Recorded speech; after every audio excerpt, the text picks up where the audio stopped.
Vale lembrar, ainda nos anos 60, quando eu regressava de uma jornada de trabalho e que estava absolutamente desarvorado.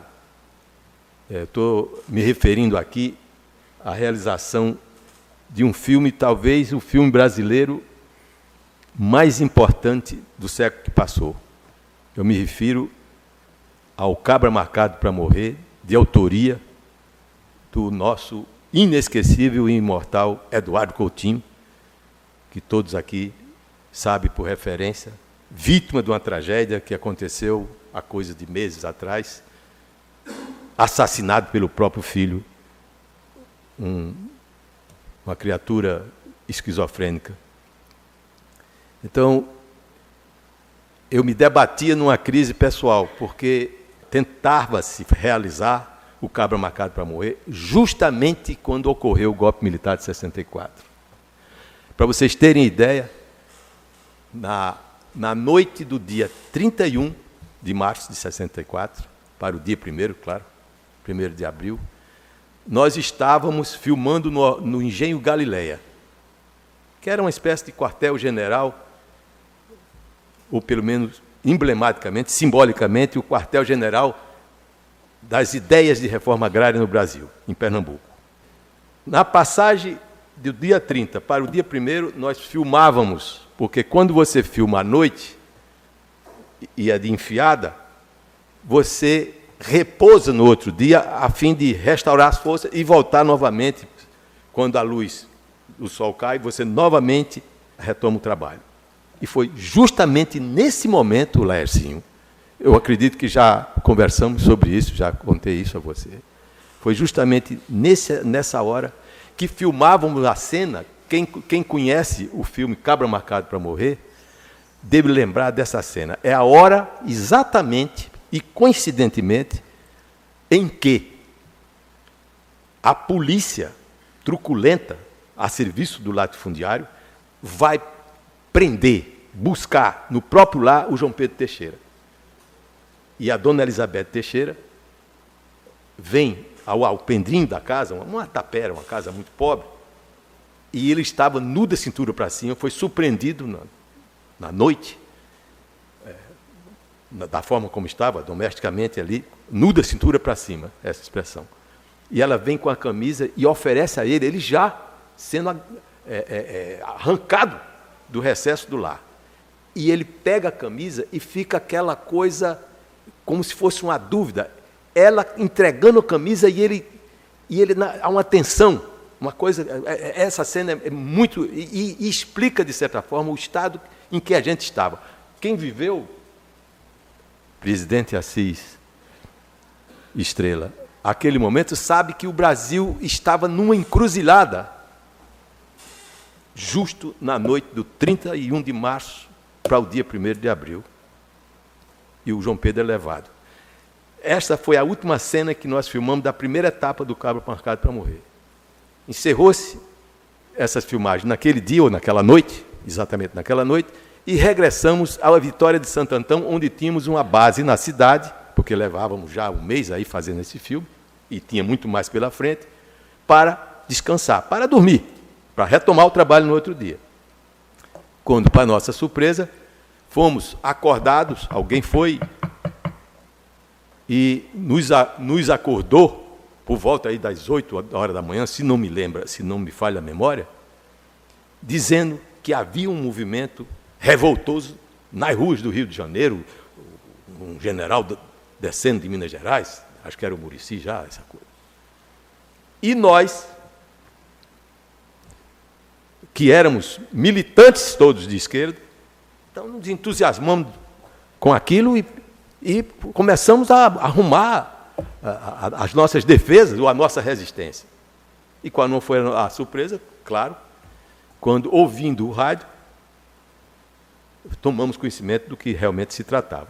Então, fomos praticamente, porque éramos vistos, para vocês terem uma ideia, na cidade de Vitória de Santo Antão, que corresponde mais ou menos como uma Sousa, Acredito que ali é a Caatinga litorânea de Pernambuco, por ali. Vocês conhecem, Vitória de Santo Antão. Era uma cidade de médio porte, e a gente era conhecido lá, por causa desses 30 dias, como os cubanos da filmagem. Agora, imagine a situação nossa. Né? No momento em que as tropas da chamada direita, né, a reação mais truculenta que poderia acontecer, e a gente, inocentemente apelidados de os barbados, os cubanos da filmagem, porque quem tinha barba, eu não tenho, que eu sou meio imberbe, mas os outros, todos os nossos companheiros, alguns egressos da União Nacional de Estudantes, estávamos aí numa situação difícil. Então, não houve outra alternativa a não ser nos dispersar e cada um para o seu lado. Há histórias. Hoje mesmo eu fui surpreendido por uma história que está muito ligada a isso, porque a essa altura a Dona Elizabeth já era viúva e estava nessa filmagem para ilustrar com o seu depoimento o que tinha acontecido com o cabo marcado para morrer, o João Pedro Teixeira, marido dela. Então, o Coutinho, que era o chefe, que era o diretor, foi se homiziar em Olinda, e eu fiquei no Recife por conta de dar guarida e de salvar a pele da Dona Elizabeth Teixeira. Eu não tinha alternativa, eu estava, por conta de uma licença para fazer esse filme, eu era funcionário do Instituto de Previdência e Assistência do Servidor do Estado, PASE. E aí procurei a casa de um parente no Recife, onde me homiziei com Dona Elizabeth, porque ela estava sob a minha guarda. Passou-se um dia, passou-se 3 dias. Então, a televisão, senhor presidente, o rádio, os jornais não paravam de noticiar, claro, o golpe, e não parava de noticiar sobre a fuga de um grupo de cineastas que estavam apenas disfarçados de cineasta e que tinha por missão eliminar 20 delegados de polícia do interior de Pernambuco. Você imagina a nossa situação. Aparecia o retrato da Dona Elizabeth no jornal. Na televisão, eles pegaram os nossos equipamentos. Quem serviu o exército, eu olho para aqui e vejo. Aqui tem um tripé. A metralhadora Otiquis tem um pequeno tripé. Eu servi o exército, infelizmente, não tive alternativa, servi o exército. A Otiquis é muito parecido com um tripé assim, ela fica montada no Otiquis. Então, eles mostravam aquilo, filmado à distância, na televisão, como se fosse material de guerrilha. Então, nós estávamos numa enrascada. Então, no 3º dia, esse meu parente me chamou à parte, eu e a Dona Elizabeth lá na casa dele, não tinha para onde ir, estávamos lá escondidos. Me chamou e me pediu, pelo amor de Deus, me tire esta senhora daqui. Porque ele via na televisão, via na rádio, via em toda parte. E eu não tive outra alternativa a não ser tirá-la. Por sorte, ela conhecia um amigo do João Pedro Teixeira, lá perto do Barro, onde a gente estava, no subúrbio de Cavaleiro, e me deu a referência dele, um papelzinho que ela guardava numa carteira, e eu fui e acertei com esse senhor, Manuel Serafim, a guarda da Dona Elizabeth. Porque ela me disse, vá porque eles vão me acolher. E eu fui, e o Manuel Serafim, junto com a esposa dele, disse, traga ela para cá, que ela vai ficar conosco como se fosse nossa irmã. E assim eu fiz. Voltei na casa do parente e confeccionamos, eu e a minha mulher, um vestido de chitão estampado, assim meio espalhafatoso. Dona Elizabeth é uma figura absolutamente digna. Oxigenamos o cabelo da Dona Elizabeth, pintamos batom em rouge, um óculos meio espalhafatoso. Ela ficou parecendo uma dessas mulheres da vida alegre. Até hoje eu tenho remorso quando falo com a Dona Elizabeth. E aí atravessei o Recife, eu também desconfiado da vida, porque se eu fosse pego ali, eu era um dos tipos, né? Não era conhecido, como a Elizabeth era, estava nos jornais e tal. E aí fui depositá-lo. Essa história, pequena incidente que eu estou contando do cabo marcado para morrer, ilustra 2 coisas. O que eu estava querendo contar era uma outra coisa, mas o Leonardo hoje, quando a gente deu essa volta pela cidade, ele disse, é verdade que você se fantasiou de mulher para escapar do cabo marcado para morrer? Quer dizer, as lendas correm, né, celeremente. Mas, olha, abreviadamente, foi essa situação e eu ganhei o mundo. Fiquei uns 4 meses, 5 meses escondido numa pequena fazenda de um outro parente em Campina Grande. E depois fui para o Rio de Janeiro, onde tentar a vida, porque eu fui demitido, sumariamente demitido, desse tal de Paz, com como é que chama isso? Um inquérito policial militar na 7ª Região Militar.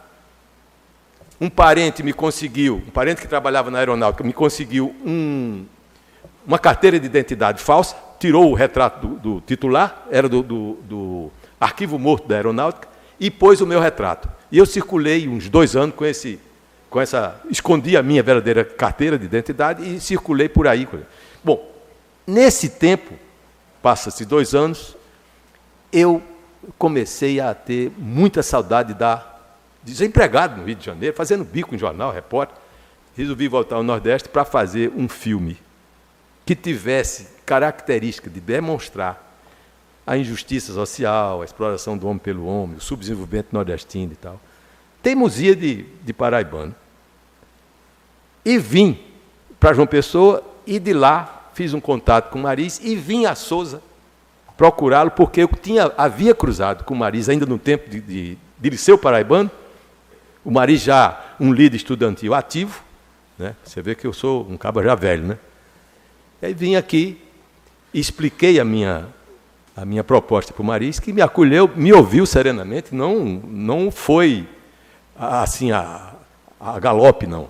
Me ouviu, que eu queria ajuda.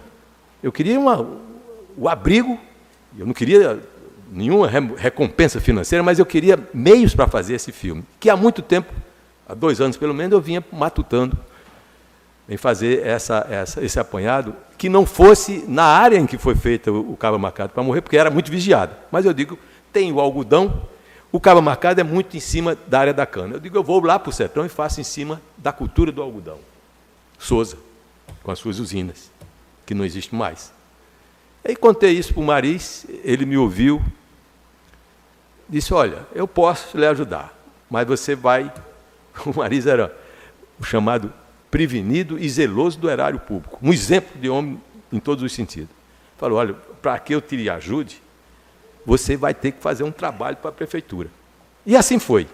E aí ele realmente me deu uma ajuda financeira, exigindo, então, que eu fizesse um trabalho, um documentário, uma reportagem, e eu filmei o 7 de setembro de 1966, aqui. Filmei, voltei para João Pessoa, revelamos o material, voltei com esse material e foi muito interessante porque foi quase que uma noite de gala. E então exibimos na praça pública e o Maris foi com a família, compareceu com a família, e eu vi pelo seu semblante, pela curiosidade que despertou na comunidade, que ele estava muito feliz e satisfeito com o trabalho. E daí por diante, eu vim algumas vezes, hospedei-me com o meu fotógrafo, Manuel Clemente, e filmei aquilo que eu queria filmar. Um pouco a galope, sem muito recursos, claro, a não ser aqueles que me eram confiados. Aí filmei em volta de Sousa, um pouco no Ceará, um pouco também aqui no Rio Grande do Norte. Filmei realmente a cultura do algodão, filmei o chamado pastoreio, o gado, bois, caprinos, etc. E ainda tentei e reconstituir um momento que já havia passado e já muito, de uma mina já abandonada no Piancó, uma mina de ouro. Todos sabem, o ouro do Piancó, né? Isso é célebre na Paraíba. Tem um livro, inclusive, do João Lélio sobre esse assunto. Então eu fiz, sem perceber, eu percorri os 3 reinos da natureza que estão representados no pastoreio, que foi o que praticamente civilizou o sertão, né? Civilizou, que eu digo, foi uma das primeiras atividades do sertão, foi as fazendas, depois as pequenas vilas, a partir das pequenas fazendas, e que terminou sendo essa coisa, essa atividade que perdura até hoje, que é o reino animal, o gado. O algodão, filmei todas essas usinas, se não me engano, eram 4 ou 5 aqui, pujantes, praticamente não existe mais. Existe, outro dia, passei aí, vi que há uma espécie de ruína de uma delas, acho que de Luiz Oliveira. Mas eu filmei Edmur Abrantes, Luiz Oliveira e, claro, o capitão da indústria, o José Gadelha, que me acolheu com toda cortesia, com toda cavalheirismo, que lhe era típico. E aí isso resultou no País de São Saruê. A gente refere País de São Saruê. Por que País de São Saruê? Há um folheto que a gente chamava, quando era menino, de folheto de feira, um cordel, que se chama Viagem a São Saruê, onde o autor descreve uma terra utópica, idílica, utopia, né? Lugar que não existe, né? Em que os rios emanam leite e mel, o céu é coberto de ouro e prata, o dinheiro nasce nas árvores, é só você colher. É a utopia milenar que tem na cabeça da humanidade desde que ela é a humanidade. Então, Manuel Camilo dos Santos fez esse gol. Então eu tomei de empréstimo apenas esse título, São Saruê, e acrescentei só a expressão o País de São Saruê, o país. Então, como dizia Zé Américo de Almeida, o sertão da Paraíba é o país mineral, que tem de tudo. Tem do ouro, e a ocorrência em Piancó atestou isso, como tem xelita, como tem bauxita, colombita, enfim, não vou ensinar Padre Nosso a vicário aqui. Então, foi assim que eu fiz o País de São Saruê. Acabado o filme, fui viver no Rio, também a duras penas, mas já com um respaldo, inclusive por influência do Mariz, quase sempre, que foi falar com João Agripino, pediu para que a Secretaria de Educação ajudasse o filme. E também diga-se de passagem, com esse marketing, eu nem sabia que existia esse negócio de marketing, eu ia nas usinas e quase que intimava os seus titulares, eu quero filmar a sua usina para pôr num filme, e pegava dinheiro deles, né? Claro, alguns eu confesso aqui, alguns eu tenho, um ilícito que eu cometi, talvez não tenha cometido outros, talvez outros de menos porte, mas eu tenho a impressão que alguns eu nem sequer filmei, porque eu não tinha dinheiro suficiente para manter o meu fotógrafo, e eu mesmo fui lá filmar. Em algumas ocasiões, nem filme tinha na máquina, para vocês terem ideia de como acontecia. Enfim, mas foi feito. Tive a sorte de um outro paraibano, que a gente tem que homenagear permanentemente, imortal em vida, Dr. Ariano Suassuna, com todo o respeito. Foi ele quem primeiro falou do País de São Saruê na imprensa brasileira. Publicou artigo laudatório, uma louva minha, no Jornal do Comércio do Rio de Janeiro, não o do Recife, mas do Rio de Janeiro, muito lido na época. Abriu as portas. E eu me entusiasmei, já vivendo em Brasília. Fui viver em Brasília porque, de pequenos bicos em jornal, me convocaram para ser professor na Universidade de Brasília, e foi aí que eu acabei terminando o País de São Saruê. Terminado que foi, elogiado pela crítica, etc., eu me entusiasmei e inscrevi, entrei na censura. Eu estava dizendo, para os mais novos, tudo que se fazia nas artes e na cultura brasileira passava pelo crivo de uma truculenta censura a serviço da ditadura, que você não podia, como se diz, resvalar para a crítica objetiva do sistema, etc. Então, o meu filme foi parar na censura e imediatamente proibido. Ele não foi só proibido, Sérgio, ele foi interditado em todo o território nacional e impedido de ser exportado.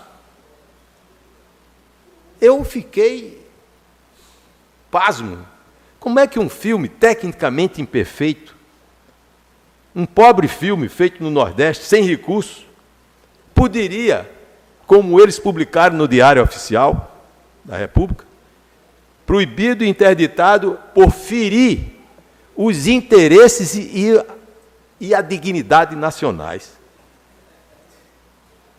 Eu fiquei entre pasmo e às vezes até me achando, às vezes eu ficava me achando, mas danoso. Uma ditadura com toda essa parafernália, com toda essa construção bélica deles, proibir esse filmezinho. Mas enfim, mas aí eu não me dei por achado, firme e desentendido, e usei de um subterfúgio. Abriu as inscrições do importantíssimo, até hoje, é o mais antigo festival de cinema do Brasil, o Festival de Cinema de Brasília. Estava morando lá, inscrevi o filme. Temerariamente, porque estava proibido. E, para minha surpresa, e aí foi uma grata surpresa, embora as consequências fossem realmente de você temer, a comissão do festival escolheu o filme para competir no festival. Entre os 6 que competiram naquele ano, como até hoje é, 6 filmes. Eu subi, achei maravilhoso. Entretanto, a direção do festival, claro, né, retirou, faltando coisa de uns 3, 4 dias para o começo do festival. Quer dizer, aquela expectativa, vamos para o festival, um festival concorridíssimo, né? São Paulo e Rio faz se representar. A direção corroborou a censura e também gafou o filme, tirou do festival, substituindo sintomaticamente por um filme chamado Brasil Bom de Bola, para adular o ditador da hora, que era justamente Garrastazu Médici, que se dizia torcedor de futebol, queria pôr o Dadá peito de aço na seleção, e o Saldanha não deixou. Ele manda lá no governo dele. Na seleção quem manda sou eu. Resultou que o Saldanha também pulou fora. Bom, então o que é que eu fiquei no mato sem cachorro. Novamente, o nosso estadista, o nosso luminoso e lúcido Antônio Mariz. Fui procurá-lo e ele disse, vamos à luta. Ingenuamente, eu e ele, saímos por aquela esplanada dos ministérios e até nos quartéis e fomos ver 3 paraibanos. Começamos pelo chefe da censura, que, se não me engano, não nos recebeu e não voltamos mais lá. Era o homem que dava o liberatório. Fomos ver um homem aqui do Piancó, que tinha sido chefe de polícia de Dutra, José Pereira Lira. Parecia um índio, já velho, uma múmia. Me disse, se esse filme seu fosse boa coisa, não estaria proibido. Eu levantei o acampamento e fui embora. Mas fui com o Mariz ao STF. Imagine você. O Mariz era um homem ousado e, ao mesmo tempo, acreditava. Era um ser humano esperançoso. Fomos a Oswaldo Trigueiro, ex-governador da Paraíba naquela ocasião. Fomos a Oswaldo Trigueiro no STF, na Suprema Corte. Claro que, em particular, no gabinete dele. Nada feito. O Mariz, eu não sabia de nada, eu sou inocente em política. Né, sabe? Ele disse, vamos ver o general Antônio Bandeira, chefe da guarnição federal em Brasília. Antônio Bandeira. Um homem, talvez menor do que eu. Um quase anão, né? Porque um homem menor do que eu já é a categoria, já é baixinho demais. Né? Fomos a Antônio Bandeira. A mesma coisa. Lá, como é que chama lá? Esse setor militar urbano, é uma coisa suntuosa, edificações magníficas, né? Nada feito. Isso dá bem demonstra exatamente o clima que a gente vivia. A truculência da ditadura e a censura a serviço dela.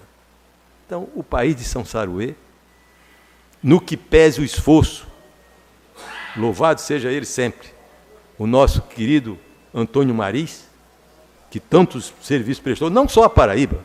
Quando eu vejo aquela ala no Senado Federal com o nome do Maris, eu até louvo o que sobreviveu por conta da nossa redemocratização.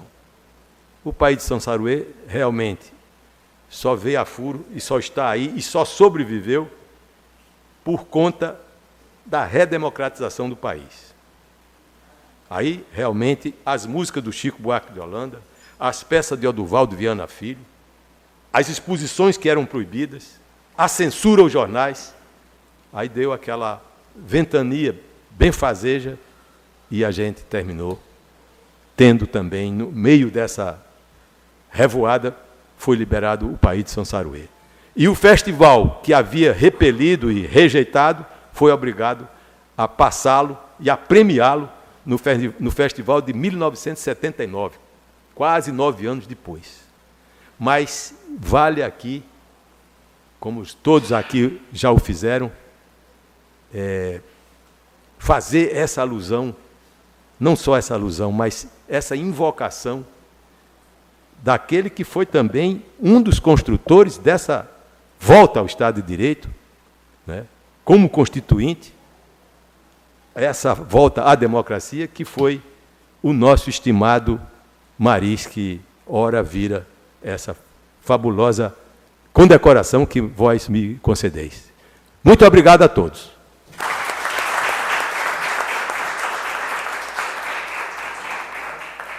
Só uma nota de pés de página. O Eilzo Matos me mandou aqui um texto, porque parece-me que estava impedido, acho que não estava em Sousa.